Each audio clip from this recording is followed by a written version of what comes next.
Hey guys, Strong Style Studios back again. We're here to review last night's Night of Champions WWE pay-per-view. What do you guys think of the show? Let's just kick it off. Should we introduce ourselves? Oh yeah, you know what? Let's do that. Yeah, might as well.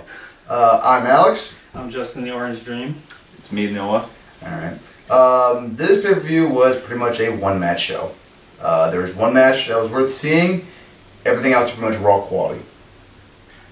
Yeah, I felt like this was like an extend. Well, not an extend because Raw itself is 3 hours. This basically felt like Raw with maybe a few more matches than normal, but I don't know. Even the there's one really good match, but even that was like about the quality of the matches they've had on Raw every week. Yeah, so this was basically a Raw. Yeah, this they felt, had paid $50 for it. Yeah, this felt a lot like Raw. Even starting off the show, we started with a promo segment with Heyman, Axel, and Triple H. Yeah. Which ended up announcing that Axel would have to have another match that night defending his title. Yeah. First thing I want to point out is, like, I really didn't like this segment for a lot of reasons. One, it's starting off a pay-per-view. Bad idea. And two, Triple H kind of looked like a babyface in this because he's, like, you know, screwing over Paul Heyman and his guy. So, yeah, like, it was very confusing. Yeah. No, I get the idea that, like, I guess Triple H is trying to kind of, like, play the idea that, oh, I am a good guy, you know, but, like, tongue-in-cheek thing. But this one's, like, people are going to be cheering for him because he's, you know, getting one over on the heel. So, yeah, it's really weird. I didn't have a problem with the face because that is what they're doing. He's trying to come off as a face and pretending, and that's why he made the move to have the no interference in the main event. But there's something else that happened in the main event, which we'll get to when we talk about that match. But my problem with this segment, it was started off the show and it went on for 15 minutes. Yeah, yeah, that's just way too long. That's too long for Raw, and especially with Triple H's promos bore me anyway. But this one really accomplished so little in 15 minutes. Basically, just to say this match is now no disqualification. That was the point. No, they announced it on the pre-show. So this was. I know, but that's the point of the promo still, which makes it even less, less important. I was really poorly done, I thought. So he announces Axel's got to defend his title, which is going to be the first match on the show. So first we start off a 15-minute promo, then we start off with a match that nobody could possibly care about. Since it wasn't even announced. Curtis Axel versus Kofi Kingston. What are your thoughts on this? This was basically a raw quality match. I don't know what was wrong, but, like, I've seen Kingston have some good matches, but I know it was wrong. He has no goddamn chemistry with Axel. Axel is just so fucking boring in the ring. I have no interest in seeing this guy wrestle at all. And the crowd was hot for this match. That's the only thing you can say about this match. Is the crowd was into it, and they were hot for Kingston. That's about it. Axel, just don't care about this guy at all. It felt like the match, the only reason they were hot for it is because they finally got some wrestling. Maybe. But, you know, the reason they didn't have chemistry is because I haven't yet to see Axel have chemistry with anybody. And that includes Punk later in the show, but we'll get to that. But this match did nothing for me at all. No. I don't think it did anything for anybody. I don't think it helped anybody look any better. No. You could make the argument that it gave Axel a win going into his match with Punk, but it's like, why didn't you just do that? He should have won Monday instead. Right. Exactly. Yeah, I thought this match was just, it was very pointless. The only point of this match was to give Axel a win so he could look like a credible threat to Punk, but it didn't do that. I mean, it was just, and also Axel's offense is just so slow, plotting like a million headlocks. He did a total punch kick. Yeah, he did a total of 6 wrestling moves this match. We counted. Yeah. 6. That's pretty high for That's him. well above average. Yeah, but still, compared to other wrestlers, that's embarrassing. But even so, his offense, he pretty much botched half those moves. Yeah. Like that back suplex move he does, he barely got 2 inches that. off the ground. Yeah. I don't know. I thought this match was pretty bad and not a very good opener. That's just my opinion. I've seen better matches on Raw from these two guys. Yeah. What'd you give this? I'll give it a star and 3/4, but I didn't enjoy it at all. I thought it was I thought it was acceptable for like if it was a TV match, but for a pay-per-view opener especially, it was pretty lame. Okay. I'm gonna go a little higher. I'm gonna go 2 1/4. I'll go smack in the middle. 2 stars. Okay. Not very good. Not the worst thing I've ever seen. Yeah. Too long too. It was really long. That's one of my problems. It wouldn't have been so bad if they cut out 5 minutes. It would have been kind of okay, but they just went on. It was like 15. It was 15 like minutes. Almost 15 minutes long. I think like with entrances and everything. And it felt longer than it was. It did. Yeah. But after this, we had the Divas. The Divas. Woo. Yes. Way to really get this thing moving. Before we even start this, can I vent about this whole AJ feud they got going on right now? Yes, you can. Yeah. Okay, so 3 weeks back, AJ cuts a very nice promo. I thought for a diva anyway. It's a very nice promo for a diva. Oh, a great promo. Mm-hmm. Where she basically buries the cast of total divas for being reality stars and how she is a real wrestler and like that's all I want to do is I want to be a wrestler. Blah blah blah. And, like me being the champion makes me better than you. And then the fans loved it. People on the internet loved it. The wrestlers loved it. They proceed to try to make her a heel still. It's like, why is she the heel exactly? Because she's insulting them because they're on a reality show and she's a champion. Well, and the thing is, they had her on commentary, and the rest of the commentary team basically spent the whole match belittling her because she said she wanted to be that wrestling was the only thing that mattered to her. Yeah. It's like what? I just don't understand what they're doing. Yeah, they completely missed the boat with this. Like the fans are more behind AJ than any other diva on the roster. No, I don't know why people are so fascinated with this Total Diva show. I know a lot of people like it and fine, but it's like at the end of the day, we're watching a wrestling show. I don't give a shit about these people's reality show. I want to see wrestling, and AJ is probably the better wrestler on the whole roster as far as divas are concerned. I hope I'm not like breaking anybody's heart here, but the Total Diva show is as real as wrestling. Yeah, it's scripted. Well, it's as real as any other reality show. It's not real. Yeah. So so going to this match, I was already kind of mad because they're trying to make AJ heel, and it's like I'm not buying it. I'm still cheering for AJ. Yeah, I think the thing is they had that promo and they kind of realized like they don't want someone burying the show and the fans thinking this person's right. I think that's what they're going for. Probably, but it's like, well, then they shouldn't have done it. Right, they shouldn't have pulled the trigger on that. Yeah. Now let's talk about the match itself. What did you guys think? This first of all, it was AJ, Naomi, Natalya, and Brie Bella in a fatal 4-way. It was a match. There was a match. I mean, it was short. Like it wasn't too bad in terms of like it didn't drag on and on, but not a whole lot happened. I mean, everyone kind of had a spot in the match. Natalya had her sharpshooter spot. I guess that was Naomi hit a crossbody and completely jumped over Natalya. I wouldn't say she hit it. She pretty much. Yeah, but surprisingly, that was the only botch. I don't even know. Maybe it wasn't even considered a botch. Yeah. It might have been intentional. But I mean, they didn't work terrible. It wasn't the worst Divas match I've ever seen. Yeah, I like Natalya, and I think Naomi has a lot of potential. I think she is actually very athletic. Yeah, she does. She still can't stand Brie, but she was in this match very pretty much useless. Yeah. I mean, and AJ is great. So, well, great compared to Divas anyway. Rating? I'll give this a star and a quarter. I'll give it a star. It wasn't anything like bad or painful to watch though. It was short. I'm gonna go with a star and a quarter also. Okay. Alright. The next match, the world title match. Yes, this Rob Van Dam versus Alberto Del Rio. This match, I personally enjoyed this match. This was probably this had to be the second best match on the show. I think we all enjoyed this match more than anyone else in the world, probably. Which I didn't have a problem with this. No. I thought RVD looked good. I've heard people say that he looked a little sloppy, but that's kind of RVD's MO. I thought he looked better than usual. Yeah, I thought so too. And he's always been a little bit. Always been sloppy. Yeah, like there's no like noticeable botches. Like I mean, Alberto Del Rio has been known to botch quite a few times, but like him and Rob were on their A game. Like I really enjoyed that. Yeah.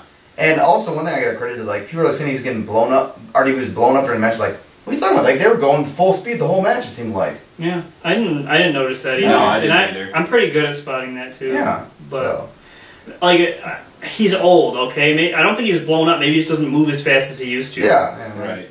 And the thing is, you have to remember his style is such the pace is constantly moving.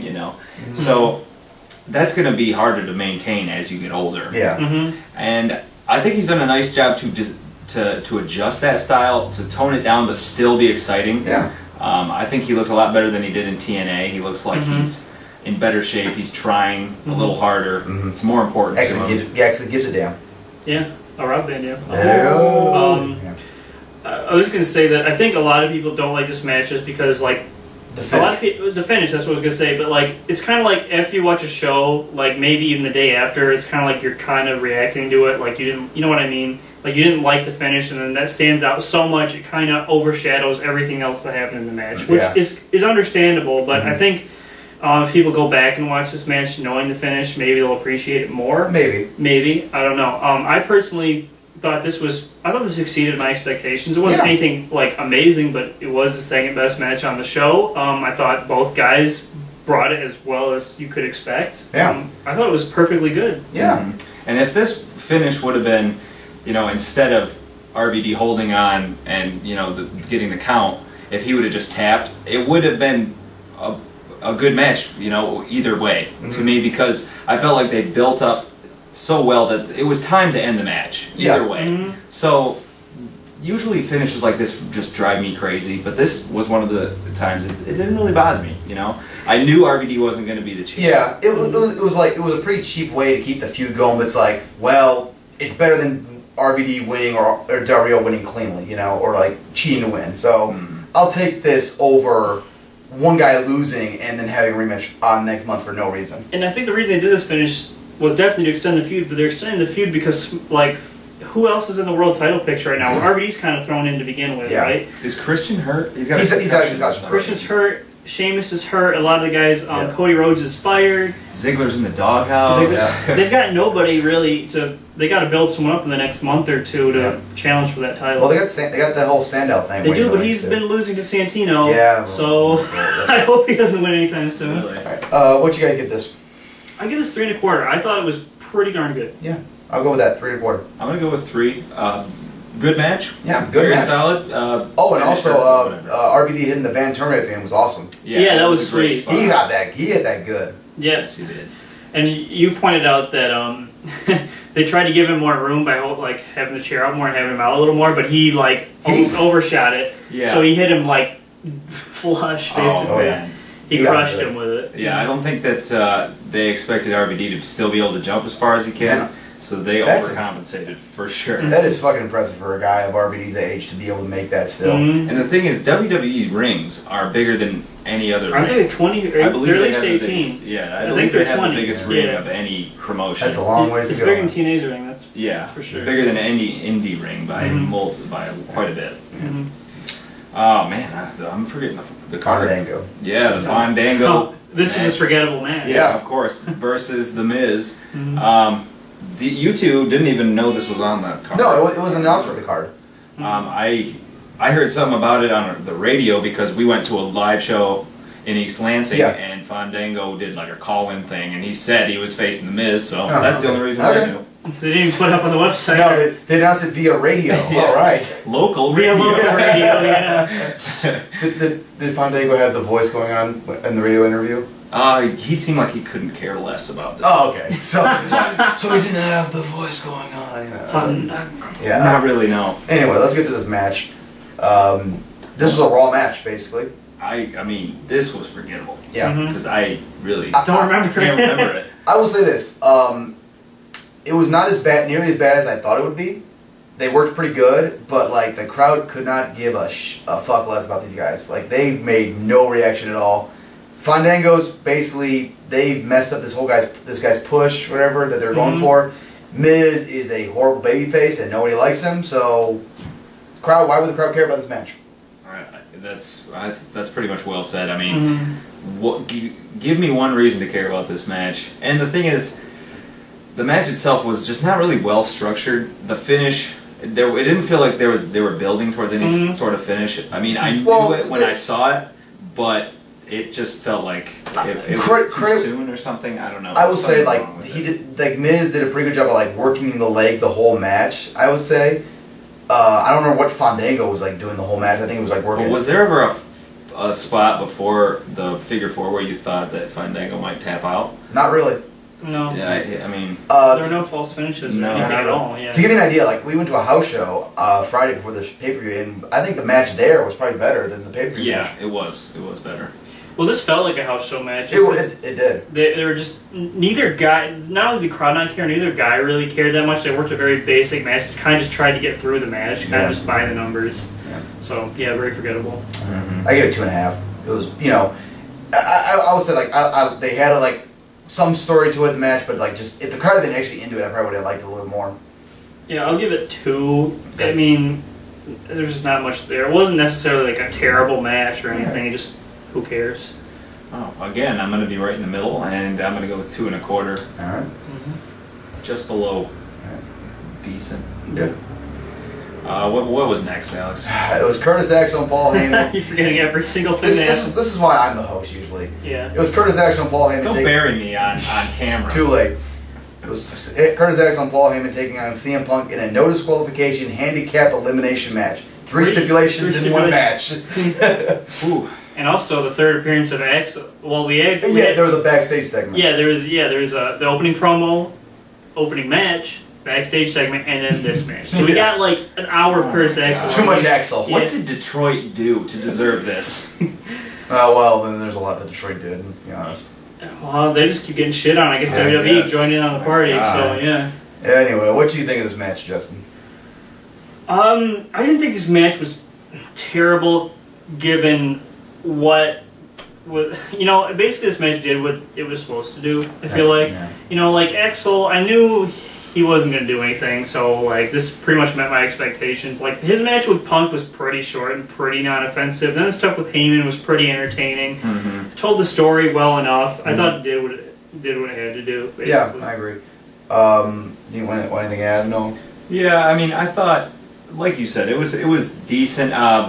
Axel didn't really piss me off too much during this match. he really tried to slow that pace of the match That's down. the thing. Yeah, I wanted to mention that is that every time Axel's on offense, and I understand he's a heel, but every time he's on offense, he brings the pace to a snail, just a snail's crawl every time. And it's never like hit a big move and slow it down. It's always like chop block, kick you in the back. Yeah. Like nothing exciting whatsoever from this guy. Yeah. But like you said, when Heyman was in, Heyman that was saved fun. this match. Yeah. But my biggest problem is, and I knew that everybody knew that this match was going to happen going in, but it just seems like if you don't have a good double main event, you shouldn't be wasting your top star like this. Yeah, I agree. That's how I felt. Yeah. But again, we bought the pay-per-view knowing that this was on it. Yeah. So. I will say this though, like, if you want a clear-cut example of like why Axel's not working, look at this match, because first and foremost, when it was Axel and Punk, crowd did not care. As soon as Axel was eliminated and the crowd knew that Punk was going to get his hand on CM Punk or Paul Heyman, the crowd was losing their shit. And Paul Heyman basically saved this match, I think, because Axel didn't really do anything. I honestly don't remember like a single spot they really did in the match, like here and there, a few weapon spots, but like Paul Heyman, like he told the story of this match great, taking a beating in the kendo stick. Yeah, he did. I thought also another thing is they just made Axel look really weak here, which I'm okay with, but still it's like he's in this feud with CM Punk right now, and he's the Intercontinental Champion, but they clearly have no confidence in him at all to do anything. No.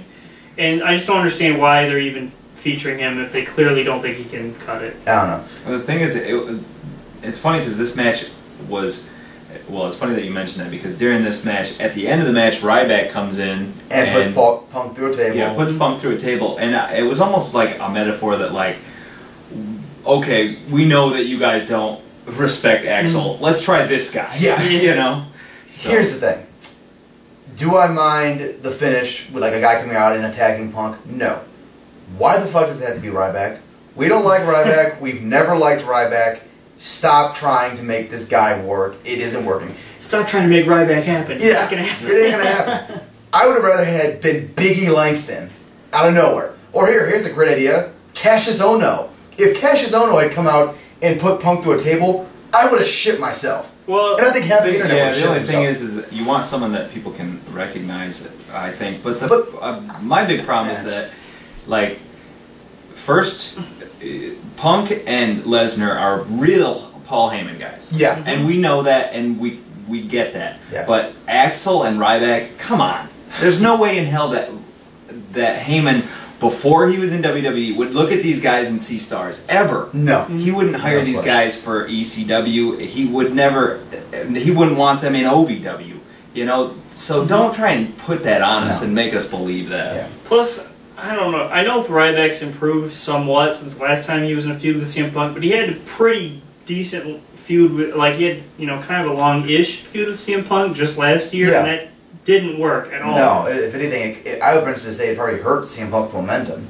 Probably, and it hurt Ryback. It killed Ryback. It killed Ryback. Yeah, it did. So they already did this and it didn't work. I don't see how it could work any better this time. They're wasting CM Punk by having a feud with Ryback. Let's say right now though, this is before we're filming this before Raw, so maybe they'll surprise us. Well, I think they're gonna do a feud with Ryback. Yeah, I know, but we could be wrong though. So, but I'm not holding out much hope for this thing. No, it seems like kind of they're just wasting time right now until CM Punk can win the Rumble and go to Mania probably. Or they're wasting time until they have a feud for him of any substance, basically. Yeah. Yes. What you give this? I mean, 2.5. Okay. Wow. I agree with that rating, and it really doesn't have anything to do with match quality. Just I was entertained by the Heyman segment, and yeah. Actually, surprisingly, I like this more than you guys. I went 3 stars because like I really loved when Punk got his hands on Paul Heyman, and I thought the Axel stuff wasn't horrible, but like no one really gave a shit. But as soon as Punk got his hand on Heyman, like the crowd was into every single movement they did. So yeah, I mean, I did enjoy that, but then Ryback's involvement kind of killed it back off for me a little bit at the end. So all right, the next match we had, unless I'm wrong, was he had it. I had it. I think you messed him up more. Okay. It was for the U.S. title, which was Dean Ambrose versus Dolph Ziggler. This was a match that I was really looking forward to. These are 2 guys that can go. We know that these guys can go. Absolutely. So, what did you guys think of this match? I thought it was a good match. It, again, felt kind of like a Raw match, but like a pretty solid Raw match. Yeah. These guys didn't have a ton of time. Also, didn't have a ton of build either. No. So it was kind of just a match. It was kind of just the match was kind of carried on its own merits, just the quality of the guys, the work the guys did. I felt like this match was good, not great, and I think I would like to see more of these guys because I think with a few matches under their belt, because they don't have a lot of experience working with each other, do they? No. I don't know if they've even had a match before that I can think of. They've had handicap matches against. So yeah, it did feel like a first feeling out process. Yeah, feeling out type match, but they did pretty well. I was entertained by it. I did like just like their like the little storyline elements, like for instance, like Ziggler doing his elbow drops, you know, the 1, 2, 3, you know, and then Ambrose like copying just like 1 and just drops the elbow and like goes for a pin. I got that, like that kind of stuff was funny, and I just think these guys were pretty good storytellers in the ring, and I think if you give this a nice build up, some time, you could have a pretty good match. But yeah, it was good, not great. I could see this match on Raw, and you know, I guess it just didn't have time to go into another gear, really. Is my thing. It just kind of was there and didn't really get into the whole, you know, like any near falls or right. Yeah, it was just kind of there. Like you said, a Raw style match. Good. I enjoy both guys. They entertain me no matter what they're doing. So, but you know, I wouldn't recommend going out of your way to see this match. Right. And the finish was, I don't want to say it was botched. It just wasn't clean. It just didn't work. It didn't look good. And so I don't know. It was hard to buy that Ziggler would take that pin after a poorly executed finish. Yeah, so. Like what happened was like he does his headlock driver, but like instead of having a guy land on his head, it was almost like a face buster, and like I don't know, like maybe they're telling him not to do it anymore on their head, or it just looked like they had. Looked like the positioning was wrong. It could be, but whatever. I give this 3 stars though. I enjoyed it. Yeah, I don't know. I was on the border between 2 3/4 and 3. I might just go 2 3/4, but it was pretty good. I mean, if it had a little more time, it would definitely have been 3-star range for sure. All right. I'm gonna give it 2 3/4. Okay. Solid. Next, we had the Tag Team Championships, which was the Shield, and they faced the Primetime Players who won the match in the pre-show to earn their title. Which is pretty good. The pre-show match was pretty good itself too. Yeah, it was pretty good. Oh yeah, not bad. Kind of a gauntlet style match, right? Yeah. Tag team turmoil. Pretty basic tag team turmoil. So you knew it was PTP was gonna win. Yeah. But yeah. Yeah, this match was pretty good. Like I said, me and Noah went to a house show on Friday, and match was almost like exactly the same from the house show, only a lot faster and a lot more a lot more better action. I don't know about a lot more. Well, like they worked at faster pace and like you know. I mean, they picked it up and they played to the crowd a little less, but this match left a lot to be desired, in my opinion. I mean, when I go back and think about all the matches that the Shield have had, I think about their match on the pre-show against the Usos. Oh my God. Like that was a great match. Yeah, this did not really come close to that. This was a Raw match that they put on pay-per-view, and they got no time in this match. Like the last 3 matches were in the last hour of the pay-per-view, and it didn't feel important. No, it didn't. No, it felt rushed too. Yeah. Like they didn't get any time for this. It was maybe like 5 or 6 minutes, maybe. Yeah. I was also kind of disappointed that the thing is, it's almost like I felt like they could have waited to have this match. I know they want to have a Shield match on this show, but I think PTP is a team that they want to feature. I think they should be tag team champions in the near future. I agree. And I feel like they would benefit from waiting so they could have a stronger showing, have a longer match. If nothing else, like if you want to make this the start of a feud, like have like some kind of a like heelish finish where the Shield cheats the win or something like that. Or I mean, at least just let it look like PTP is. I didn't get the sense they had a chance to win. I didn't feel like that. And the problem with that is that you pretty much, when you do that to one team, and this is a team that beat, what, 3 other teams? Yeah. You make the whole division look just subpar. I think what they should have done is like maybe have primetime players be at the start of the turmoil and have to run through the whole thing. And then it's like you can make the excuse like, oh, they're beating down from the thing. Yeah, I agree with that. They were the last team in, so they only wrestled for a minute. So that's one thing they could have done more, I think. Personally, I would have just preferred if PTP didn't. They won the tag team turmoil. They saved that for another show. And the titles were defended against somebody else if you have to do them. Yeah, absolutely.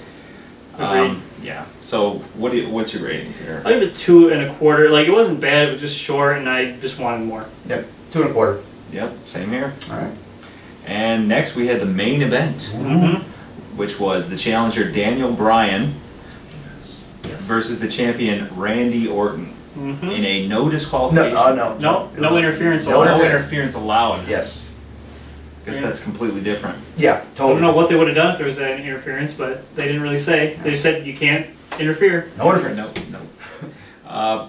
Yeah, I'll let you start, Orange. Well, this match, I feel like this was definitely the best match on the show. Absolutely. Obviously the best match on the show. I feel it delivered. I also feel that they're going to have a lot more matches, or at least a few more matches between these two guys, so this kind of had the feel of, they put together a very good match on this show, but they also didn't throw out all their best stuff. This was like an appetizer for like what's going to come later. They didn't want to use all the stuff in this match and blow, because it's like, where could you go from there if they came out and had like an amazing match? But still, this was a very good match. Yeah. Told a good story. You had Daniel Bryan was, he got all of it. He got most of his stuff in. Yeah, he got shit in. There wasn't a lot of near falls. Like we didn't see a single finishing move by Orton, which was unique. No, that's very interesting. I think they made. I like what they did here. I guess I'll let you guys talk about the match before we kind of talk about the finish. So yeah, I liked Bryan working over the shoulder of Orton the whole match. Orton actually is very good as a heel. Like I like him like working over the body the whole match. That's nice. Yeah, Daniel Bryan really like him like getting that hot offense and Orton cutting it off, and that was nice. And just I enjoyed this match. And yeah, I agree with you. It was very good, but like they didn't like do anything absolutely insane. Like so they leave a lot of room to grow from this. I think. But this is a very good starting point for this feud. See, I agree with everything you guys said. This was a very good match. It was fun to watch. Well worked, pretty well structured. The only problem I have is that you guys say it's a great starting off point, but they've had better matches this year. I agree with that. I like the street. Was it Street Fight or Street Fight? Yeah. Street Fight on Raw. That was a very good match. And the thing is, like, I understand when you put two guys together and you're like, oh, there's a feeling out process, and this is their first time, but it's not their first time. So you can't take that step back, in my opinion. Okay. But overall, it was a very good match. Maybe it's slightly better than Raw main events, but or on par, but very good. There've been a lot of good Raw. That's tough to say. I guess we can talk about the finish. So the first ref, Scott Armstrong, right? Scott Armstrong got knocked out. 10 minutes in. Yeah, about 10 minutes in, another ref came in to replace him and was, refereeing the match. Scott Armstrong comes back in after the trainer looks at him, says, "I'm okay." He takes the match back over. Daniel Bryan hits the running knee on Randy Orton, pins him 1, 2, 3, but the 3 count was pretty quick. It was like 1, 2, 3. Yeah. Yep. And I think what they're going for here is that Scott Armstrong was maybe concussed, knocked a little loopy. He wasn't fit to count the pinfall. Yeah. So Raw's going to happen right after we film this. Yeah, that's the so we'll see. I guess if we speculate too much, we'll be wrong. Right. I think what they're going to do is this is going to be a way to set up for a rematch. Well, yeah. Obviously. Well, yes. Obviously. I don't know if they're going to strip them of the belt or not. That might be a mistake, but we'll see. I don't want to talk about what could happen because we're about to see what's going to happen in 20 minutes. So yeah, I did like the way they did this though because it didn't slow the match down at all. No. Which usually, if they would have had a ton of interference, it would have just totally slowed the match down, made it more choppy. The match still was able to flow while this happened. You don't see a lot of this it's kind of a unique finish. We've seen it before, but not often. And you have Daniel Bryan basically winning, but probably without actually winning, so he still comes out of pay-per-view looking strong. Yeah, it was just weird because we were watching and 1, 2, 3, it's oh, yeah, he won. It's we almost didn't want to react. It's well, obviously they're gonna do something. And pay-per-view goes up there oh, he actually won. It was very strange. Yeah, it was a different feeling. But it did make me more interested to see what's going to happen on Raw. So from that perspective, it worked. And thinking about it, the crowd popped for it. They bought it. Yeah. Hook, line, and sinker. They didn't think twice about it. And I bet you most people who don't watch wrestling as religiously as we do probably didn't think anything of it. Yeah. And that I hope that's the case because if that is, then it worked perfectly. And that's what needed to happen. Yeah, kudos for WWE's actually trying to keep us on our toes. We're not going to know what's going to happen. So that's a good thing. And they put together they had a good match, good main event, came off well, but they still set up Raw. Yep. Yeah. They didn't throw away their match for their TV show like TNA would do. So what you guys give this? I give it 3 3/4, bordering on 4. But I'm very excited to see where this goes because I know they're capable of probably a pretty spectacular match here pretty soon. I went 4. 4. All right. Yeah, I'm gonna have to shock and awe you guys here. I'm gonna go with 3.5. Okay. Well, that's how a lot of people do that. All right. One last thing before we go, which is we were all tied up going to the main event, and Justin picked Daniel Bryan to win by pinfall. So he is the new Strong Style Studios champion for the first time ever. First time.